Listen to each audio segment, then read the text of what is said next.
Thank you so much for watching this inclusion video series. The purpose of this inclusion video series is to help teachers, parents, and coaches include children with visual impairments in after-school sports and in physical education. We would like to thank the Lavelle Foundation, the College at Brockport, Campabilities, and the Institute on Movement Studies for Individuals with Visual Impairments for their support for this video series. Hi everyone, my name is Lindsay Ball. I'm a Paralympic alpine skier and I just ran the Buffalo Marathon. Today we're here to talk to you and show you how you can modify soccer for children who are blind and visually impaired.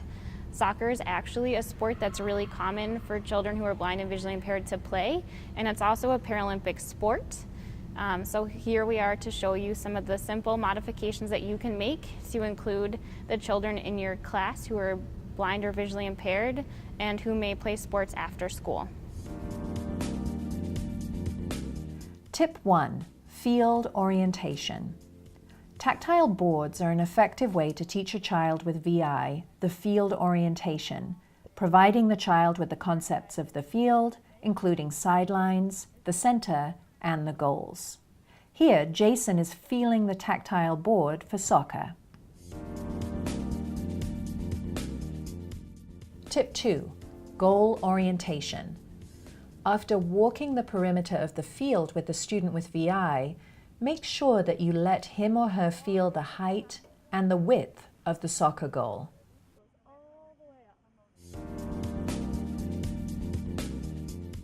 Tip 3. Provide instruction.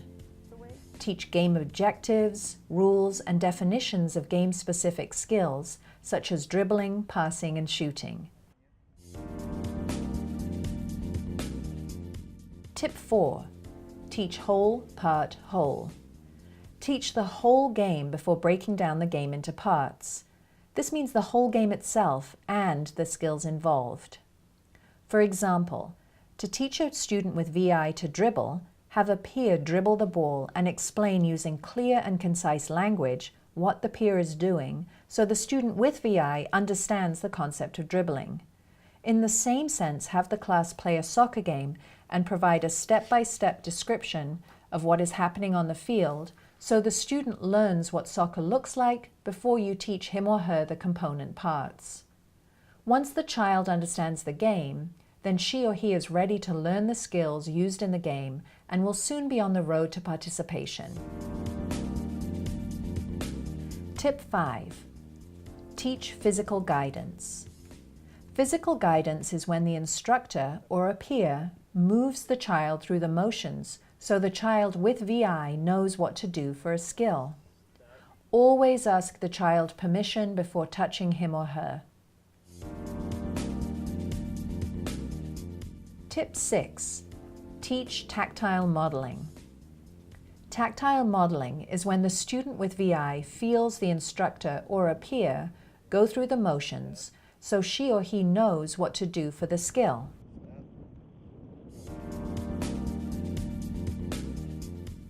Tip 7. Task analysis.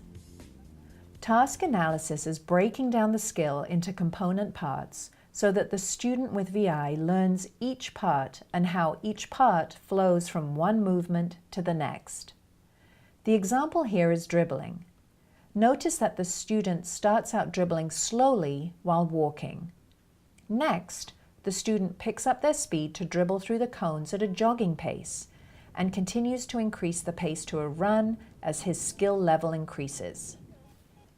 Here, the skill of shooting on goal is broken down into a three-step approach: foot plant, contact with the instep of the foot, and follow through towards the target. Tip 8. Game modifications. Some game modifications for soccer include 1. Making the ball visually more visible or audible by using contrasting colors, a bell soccer ball, or place a soccer ball in a plastic bag. 2. A sound source should be used behind the goal to help the athlete with VI locate it. 3. Bright-colored pennies should be worn for athletes with low vision to more easily locate their teammates on the field. 4.